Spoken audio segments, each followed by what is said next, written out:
ಸಾಧ್ಯ ಆದರೆ ಇನ್ನೊಂದು ರೌಂಡ್ ಬರ್ತೀನಿ. ಏನಾದರೂ ವಿಷಯ ಇದ್ರೆ ತಕ್ಷಣ ಫೋನ್ ಮಾಡಿ. ಸರಿ ಸರ್.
ಸೀತು, ನೀನ್ ನನ್ನ ಪಾಲಿಗೆ ಎಷ್ಟು ಅಮೂಲ್ಯ ಆಗಿದ್ದೆ ಅಂತ ನನ್ಗೆ ಈಗ ಗೊತ್ತಾಗ್ತಾ ಇದೆ. ನೀನ್ ನನ್ನ ಜೊತೆ ಇಲ್ದಾಗ ನಿನ್ ಬೆಲೆ ಎಂತದ್ದು ಅಂತ ನನಗೆ ಗೊತ್ತಾಗ್ತಾ ಇದೆ ಸೀತು. ನಾನು ನಿನ್ನ ತುಂಬಾ ಪ್ರೀತಿಸ್ತೀನಿ ಸೀತು. ಪ್ಲೀಸ್, ನೀನ್ ಎಲ್ಲೇ ಇದ್ರು ನನಗೋಸ್ಕರ ಬೇಗ ಬಂದ್ಬಿಡು ಸೀತು, ಬೇಗ ಬಂದ್ಬಿಡು.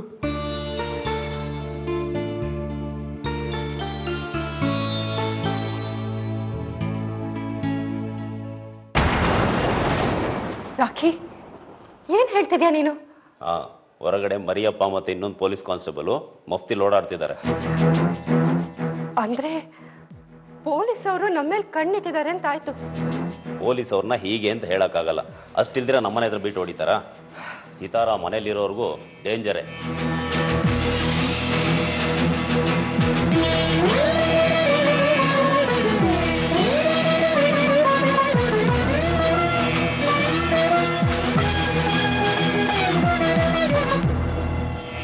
ಇಲ್ಲ ರಾಖಿ, ಬಂದಿರೋ ಅವಕಾಶನ ಕೈ ಬಿಡಕ್ಕಾಗಲ್ಲ.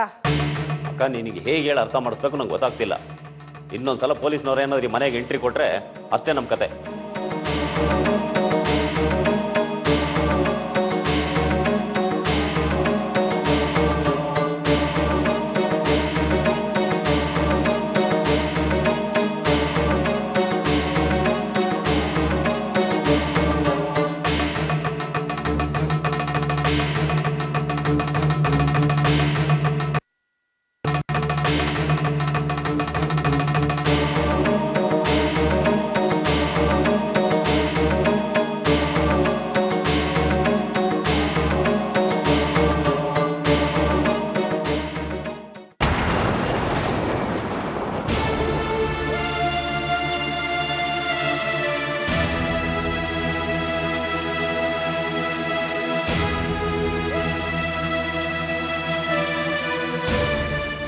ಸಂಗೀತ,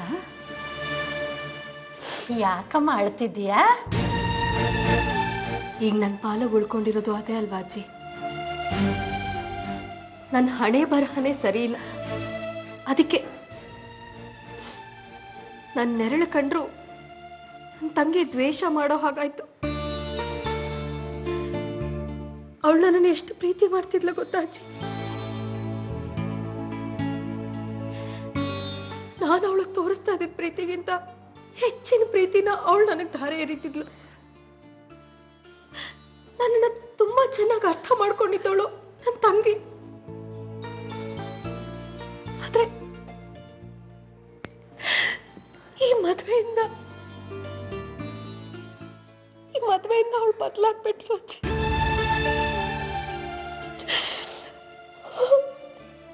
ಅವಳು ಏನೇ ಅವಮಾನ ಮಾಡಿದ್ರು, ಅವಳು ನನಗೆ ಬೈದ್ರು ನನಗೆ ಚಿಂತೆ ಇರಲಿಲ್ಲ.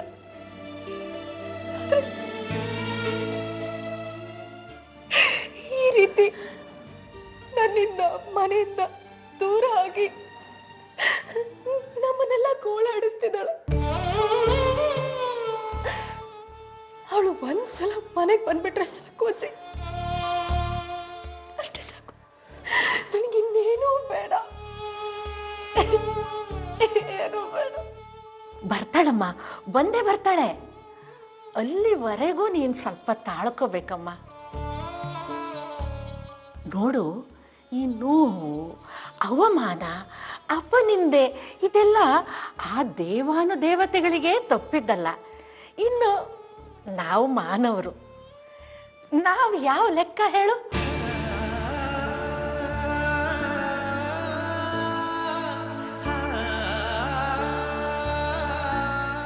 ಅಂತಹ ಆದರ್ಶ ಪುರುಷೋತ್ತಮ ಶ್ರೀರಾಮಚಂದ್ರನನ್ನ ಜನರೆಲ್ಲ ಆಡ್ಕೊಂಡ್ರು, ನಕ್ಕರು. ಅದೇ ಸೀತಾಮಾತೆ ವನವಾಸಕ್ಕೆ ಹೋಗೋದಕ್ಕೆ ದಾರಿ ಆಗಿಲ್ವೇ?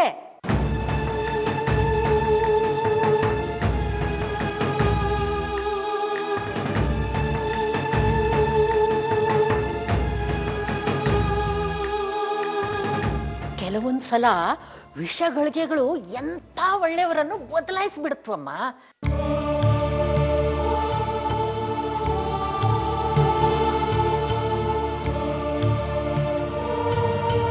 ಯೋಚನೆ ಮಾಡಬೇಡ. ದುಡುಕು ಸ್ವಭಾವದವರೆಲ್ಲ ಹೀಗೇನೆ, ಮೂಗು ಕುಯ್ಕೊಂಡ್ಮೇಲೆ ಅವ್ರಿಗೆ ಬುದ್ಧಿ ಬರೋದು. ಆದ್ರೆ ನೀನು ಒಂದು ಮಾತನ್ನು ಮಾತ್ರ ಚೆನ್ನಾಗಿ ನೆನಪಿನಲ್ಲಿಟ್ಕೋ.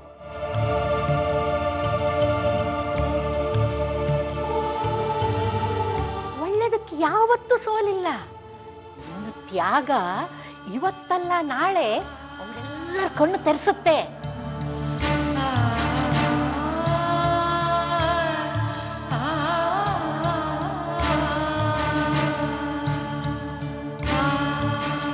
ಇವತ್ತು ನಿನ್ನನ್ನು ಅವಮಾನ ಮಾಡಿದವರು ನಾಳೆ ನಿನ್ನನ್ನು ತಲೆ ಮೇಲೆ ಹೊತ್ಕೊಂಡು ಸನ್ಮಾನ ಮಾಡ್ತಾರೆ.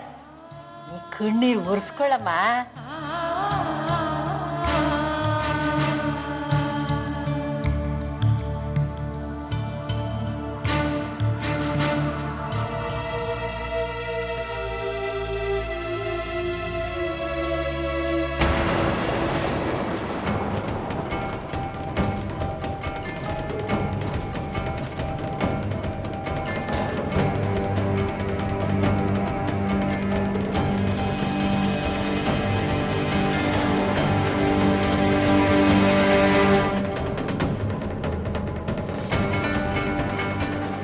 ಏನಕ್ಕ ಯೋಚನೆ ಮಾಡ್ತಿದ್ಯಾ? ಸೀತಾರನ ಮನೆಗೆ ಬಿಟ್ಟು ಬರೋದು ಹೇಗೆ ಅಂತನ?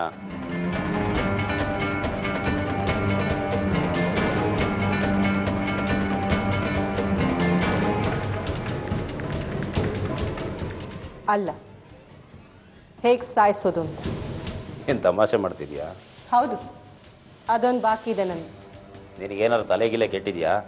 ನಾವು ವಿಷಸರ್ಪದ ಹೆಡೆ ನೆರಳಲ್ಲಿದ್ದೀವಿ ಅನ್ನೋದನ್ನ ಮರಿಬೇಡ. ಹಾವು ಕುಟ್ಕೋಕ್ ಮುಂಚೆನೆ ತಪ್ಪಿಸ್ಕೊಳ್ಳೋ ಛಾತಿ ಇದ್ರೆ ಹಾವಿನ ಹೆಡೆ ನೆರಳು ಒಂದೇ, ಹೊಂಗೆ ನೆರಳು ಒಂದೇ. ಅಕ್ಕ, ನಿನಗೆ ಹೇಗೆ ಹೇಳಿ ಅರ್ಥ ಮಾಡಿಸ್ಬೇಕೋ ನಂಗೆ ಗೊತ್ತಿಲ್ಲ. ಸ್ವಲ್ಪ ಯಾಮಾರಿದ್ರು ಒಳಗಡೆ ಹೋಗೋದು ಗ್ಯಾರಂಟಿ. ಹೊರಗಡೆ ಪೊಲೀಸು ಗಸ್ತು ತಿರುಗ್ತಿದ್ದಾರೆ. ಆ ಸಂಗೀತನಿಗೆ ನಮ್ಮ ಮೇಲೆ ಅನುಮಾನ ಇದೆ. ಇಂಥ ಟೈಮಲ್ಲಿ ಅಂತ ದೊಡ್ಡ ರಿಸ್ಕ್ ಬೇಕಾ? ಹೇಳ್ತಿದ್ದೀನಿ ಕೇಳು. ಅಪಾಯ ಅಂತ ಗೊತ್ತಿದ್ದು ನಾವು ಹೆಜ್ಜೆ ಇಟ್ಟರೆ ಒಂದು ಜೈಲು ಸೇರ್ತೀವಿ, ಇಲ್ಲ ಅಂದರೆ ಆ ಸಂಗೀತನೇ ನಮ್ಮನ್ನು ಮುಗಿಸ್ಬಿಡ್ತಾಳೆ. ಏಯ್, ಯಾಕೋ ಹೆದರ್ಕೋತೀಯ? ಇಷ್ಟು ದಿನ ಸುಖದಲ್ಲಿದ್ದು ಈಗ ರಿಸ್ಕ್ ತಗೊಳ್ಳೋದಕ್ಕೆ ಭಯ ಆಗ್ತಿದ್ಯಾ? ಜೀವನದಲ್ಲಿ ಇಂಥ ಸಿಚುಯೇಷನ್ಗಳನ್ನ ಎಷ್ಟು ಫೇಸ್ ಮಾಡಿಲ್ಲ ನಾವು. ನೀರಿಗೆ ಇಳಿದ ಮೇಲೆ ಚಳಿ ಆಳ ನೋಡಕ್ ಹೋಗ್ಬಾರ್ದು. ರಾಖಿ, ಒಂದ್ ವೇಳೆ ನಿನ್ ಮಾತಿನ ಪ್ರಕಾರ ನಾನ್ ಸಿತಾರನ ಕರ್ಕೊಂಡು ಹೋಗಿ ಮನೆಗೆ ಬಿಟ್ಟು ಏನೋ ಕತೆ ಕಟ್ಟೆ ಅಂತ ಇಟ್ಕೊ.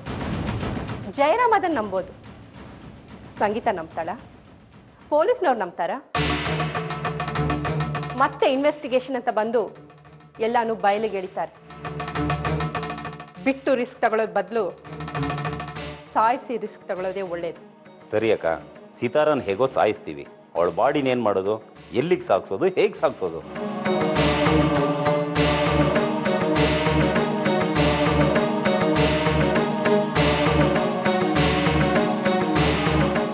ಎಲ್ಲಿಗೂ ಸಾಕ್ಸೋದ್ ಬೇಡ.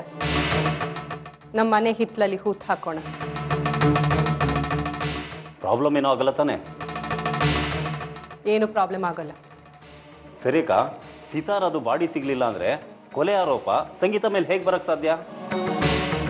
ರಾಖಿ, ಬರ್ತಾ ಬರ್ತಾ ನಿನ್ ತಲೆ ಗೊಬ್ಬರ ಆಗ್ತಿದೆ ಅಲ್ವಾ? ಸಿತಾರ ತನ್ನ ಕೈಯಾರೆ ಸಂಗೀತ ಮೇಲೆ ಆರೋಪ ಬರೋ ಹಾಗೆ ಬರ್ದಿಟ್ಟು ಡೆತ್ ನೋಟ್ ನಮ್ಮ ಹತ್ರ ಇದೆಯಲ್ಲ, ಅದು ಪೊಲೀಸ್ ಕಮಿಷನರ್ ಕೈಗೆ ತಲುಪೋ ಹಾಗೆ ಮಾಡಿದ್ರೆ ಇಮಿಡಿಯೇಟ್ ಆಗಿ ಸಂಗೀತ ಅರೆಸ್ಟ್ ಆಗ್ತಾಳೆ. ಅವಳ ಕೇಸಿಂದ ಬಚಾವಾಗ್ತಾಳೋ ಬಿಡ್ತಾಳೋ ನಮಗ್ ಬೇಕಾಗಿಲ್ಲ. ಅವಳ ಮೇಲೆ ರೊಚ್ಚಿಗೆದ್ದ ಸಂತೋಷ್ ಅವಳು ಸಿಕ್ತಿದ್ದ ಹಾಗೆ ಅವಳನ್ನ ಕೊಂದು ಬಿಡ್ತಾನೆ. ಅಲ್ಲಿಗೆ ನಮ್ಮೆಲ್ಲ ಅಡೆತಡೆಗಳು ನಿವಾರಣೆ ಆಗ್ಬಿಡುತ್ತೆ. ಈಗ ಹೇಳು, ಸಿತಾರನ ಬಿಟ್ರೆ ಮುಳುಗೋದು ನಾವೇ ಅಲ್ವಾ? ಮುಗಿಸ್ಬಿಟ್ರೆ? ನೀ ಹೇಳೋದು ನಿಜ, ಹಾಗೆ ಮಾಡೋಣ ಅಕ್ಕ.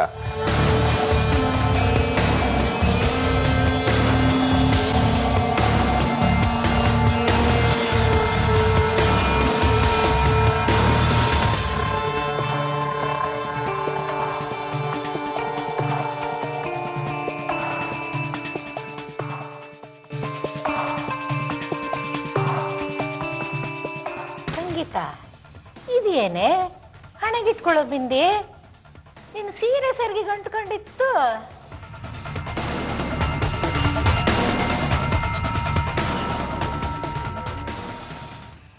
ಗೋಡೆಗೆಲ್ಲ ಅಂಟ್ಕೊಂಡಿದ್ದು ಅಕಸ್ಮಾತಾಗಿ ಸೀರೆ ಸೆರ್ಗೆಗೆ ಅಂಟ್ಕೊಂಡಿರ್ಬೇಕು.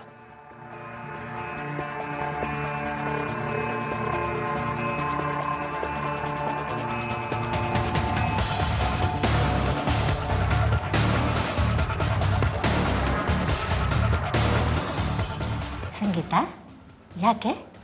ಏನಾಯ್ತೆ? ಅಜ್ಜಿ, ಅಜ್ಜಿ, ಇದು ನಮ್ ಸೀತು ಸ್ಟಿಕ್ಕರ್. ಇರ್ಬೋದು.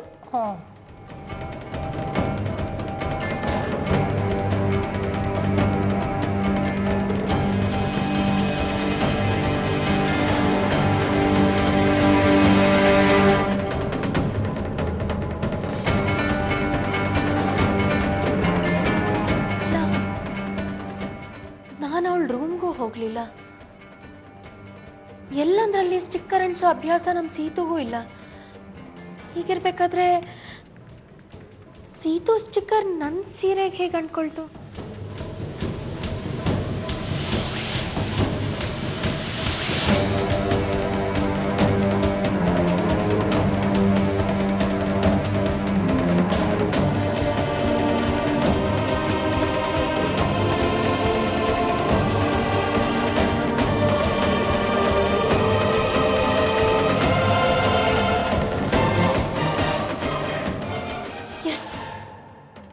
ಇದಲ್ಲೇ ಅಂಟ್ಕೊಂಡಿರೋದು. ಎಲ್ಲೇ? ಅಜ್ಜಿ, ಖಂಡಿತವಾಗ್ಲೂ ಹೇಳ್ತಿದ್ದೀನಿ, ನಮ್ ಸೀತು ಆ ಭಾನು ಮನೇಲಲ್ಲಿ ಇದ್ದಾಳೆ.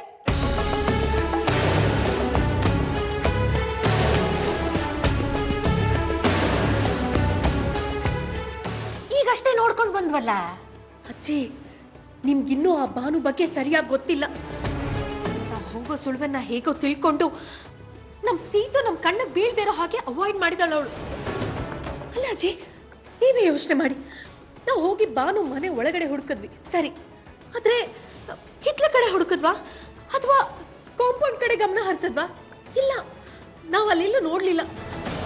ಯಾರು ಗೊತ್ತು, ನಮ್ ಸೀತು ಅಲ್ಲೇ ಎಲ್ಲೋ ಅಡ್ಕೊಂಡಿರ್ಬೋದು. ಹೌದಮ್ಮ, ಇದ್ರೂ ಇರ್ಬೋದು.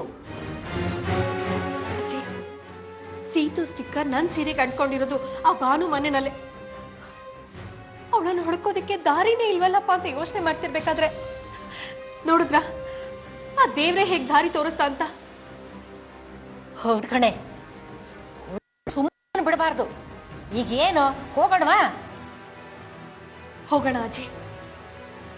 ನಾವ್ ಏಕಾಏಕಿ ಅವಳ ಮನೆಗೆ ನುಗ್ಗಿದ್ರೆ ಅವಳು ಖಂಡಿತವಾಗ್ಲೂ ನಮ್ಮನ್ನ ಎಕ್ಸ್ಪೆಕ್ಟ್ ಮಾಡಿರಲ್ಲ.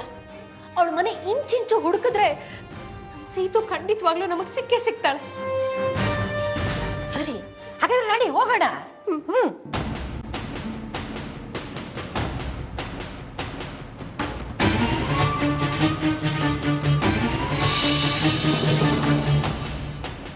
ಇಲ್ಲ ಇನ್ಸ್ಪೆಕ್ಟರ್, ಎಲ್ಲ ಕಡೆ ಹುಡುಕಿದ್ದಾಯ್ತು. ನಾವು ಪರಿಚಯ ಇರೋರು, ಸ್ನೇಹಿತರು, ಸಂಬಂಧಿಕರು, ಏನು ಗೊತ್ತಾಗ್ತಿಲ್ಲ.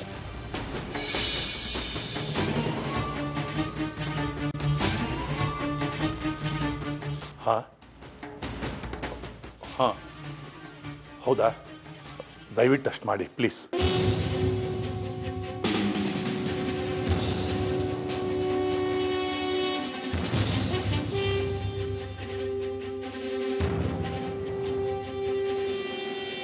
ಸರಿ ಅಕ್ಕ, ಈಗ ಆ ಸಿತಾರನ್ನ ಕೊಲ್ಲೋದು ಹೇಗೆ? ಹೊರಗಡೆ ಹೋಗಿ ವಿಷ ಅಂತೂ ತರಕ್ಕಾಗಲ್ಲ. ಉಳಿದಿರೋದು ಎರಡೇ ಆಪ್ಷನ್. ಒಂದು ಚಾಕುವಿಂದ ಚುಚ್ಚು ಸಾಯಿಸ್ಬೇಕು, ಇಲ್ಲ ಅಂದ್ರೆ ಉಸಿರುಗಡಿಸಿ ಸಾಯಿಸ್ಬೇಕು. ರಾಖಿ, ಚಾಕುವಿಂದ ಸಾಯಿಸೋದು ಬೇಡ. ಮನೆಯಲ್ಲೆಲ್ಲ ರಕ್ತದ ಕಲೆ ಆಗುತ್ತೆ. ಉಸಿರು ಕಟ್ಟೆ ಸಾಯಿಸೋಣ. ನಿಮ್ಮನ್ನು ಒತ್ತಿ ಹಿಡಿದ್ರೆ ಅವಳು ಎಷ್ಟೇ ಒದ್ದಾಡಿದ್ರೂ ಸದ್ಯ ಆಗೋಲ್ಲ. ಸರಿ ಅಕ್ಕ. ನಾನು ಒಳಗಡೆ ಹೋಗಿ ಅವಳ ಹತ್ರ ನಾಟಕ ಮಾಡಿ ಮಾತಾಡಿಸಿ ಹೇಗಾದ್ರೂ ಮಾಡಿ ಹೊರಗಡೆ ಕರ್ಕೊಂಡ್ಬರ್ತೀನಿ. ಅಕ್ಕ, ಇಷ್ಟು ಸುತ್ತಿ ಬಳಸಿ ಬೇಕಾ? ಸ್ಟ್ರೈಟ್ ಆಗಿ ಅಟ್ಯಾಕ್ ಮಾಡೋಣ. ರಾಖಿ, ಬೆಳಿಗ್ಗೆಯಿಂದ ಏನೇ ನಡೀತಾ ಇದೆ ಅಂತ ನೀನೇ ನೋಡ್ತಿದ್ಯಲ್ಲ. ಎಲ್ಲ ನಾವು ಅನ್ಕೊಂಡ ಹಾಗೆ ನಡೆಯೋದಿಲ್ಲ. ಸಿತಾರ ತುಂಬಾ ಹುಷಾರು. ಸಂಗೀತಗೆ ನೀರು ಕುಡಿಸ್ತವಳು. ನಾವು ದಿಮ್ ತಗೊಂಡು ಹೋಗಿ ಅವಳ ಮುಖಕ್ಕೆ ಒತ್ತಿದೆಯೋ ತನಕ ಅವಳ ಮುಖ ತೋರ್ಸ್ಕೊಂಡು ನಿಂತಿರ್ತಾಳ. ಅವಳಿಗೆ ಸ್ವಲ್ಪ ಡೌಟ್ ಬಂದ್ರೆ ಸಾಕು. ಪ್ರತಿರೋಧ ತೋರಿಸಿದ್ರೆ ನಮಗೆ ಕಷ್ಟ ಆಗೋದು. ಇರೋದು ಬೇರೆ, ನಾವಿಬ್ರೆ. ಅಪ್ಪಿ ತಪ್ಪಿ ಅವಳೇನಾದ್ರೂ ಕೂತ್ಕೊಂಡ್ರೆ ಹೊರಗಡೆ ಇರೋ ಪೊಲೀಸವರು ಒಳಗಡೆ ನುಗ್ತಾರೆ. ಬೇಡ, ರಿಸ್ಕ್ ತಗೊಳ್ಳೋದೇ ಬೇಡ. ಸೇಫೆಸ್ಟ್ ವೇ ನೋಡೋಣ. ಸರಿ ಅಕ್ಕ, ನೀ ಹೇಳ್ದಾಗೆ ಮಾಡೋಣ.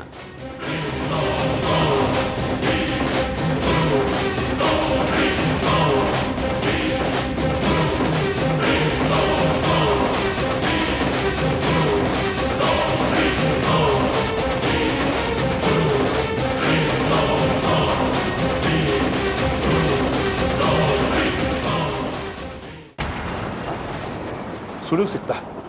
ಏನದು ಏನದು ಇನ್ಸ್ಪೆಕ್ಟರ್? ಹೌದಾ? ಹಾಗ ಸರಿ, ನಾವು ಅದೇ ನಂಬಿಕೆಯಲ್ಲೇ ಇದ್ದೀವಿ. ನೋಡೋಣ.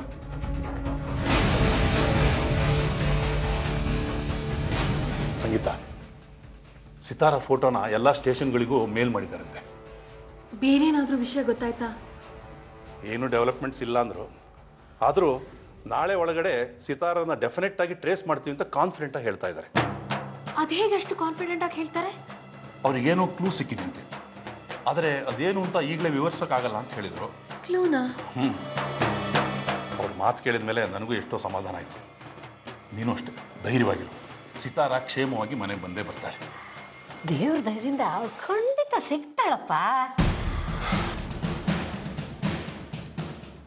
ಜಯರಾಮ, ನಂಗೆ ಗೊತ್ತಿರೋ ಒಬ್ರು ಜ್ಯೋತಿಷಿಗಳಿದ್ದಾರೆ ಕಣಪ್ಪ. ಸಿತಾರ ಜಾತಕನವ್ರಿಗೆ ತೋರಿಸಿದ್ರೆ ಅವ್ರು ಅದನ್ನ ನೋಡಿ ಅಂಜನ ಹಾಕಿ ಅವಳು ಎಲ್ಲಿದ್ದಾಳೆ ಅಂತ ಹೇಳ್ತಾರೆ. ಅಲ್ಲದೆ ಅವಳು ಯಾವ ದಿಕ್ಕಿನಲ್ಲಿದ್ದಾಳೆ ಅಂತಲೂ ಹೇಳ್ತಾರೆ. ಅಂಥ ಮಹಿಮ್ರವರು. ನಿನಗಿದ್ರಲ್ಲೆಲ್ಲ ನಂಬಿಕೆ ಇದೆಯೋ ಇಲ್ವೋ? ಅದಕ್ಕೆ ನಾನು ಸಂಗೀತ ಹೋಗ್ಬರೋಣ ಅಂತ. ಮತ್ತೆ ಆ ದೇವರನ್ನ ನಾನು ತುಂಬಾನೇ ನಂಬ್ತೀನಿ. ಯಾರ ಪ್ರಯತ್ನದಿಂದನಾದರೂ ಸರಿ, ಯಾರ ಕಡೆಯಿಂದನಾದರೂ ಸರಿ, ಒಟ್ಟಿನಲ್ಲಿ ನಮ್ಮ ಸಿತಾರ ಸುರಕ್ಷಿತವಾಗಿ ಮನೆ ಬಂದರೆ ಅಷ್ಟೇ ಸಾಕು. ಬನ್ನಿ ಹೋಗೋಣ.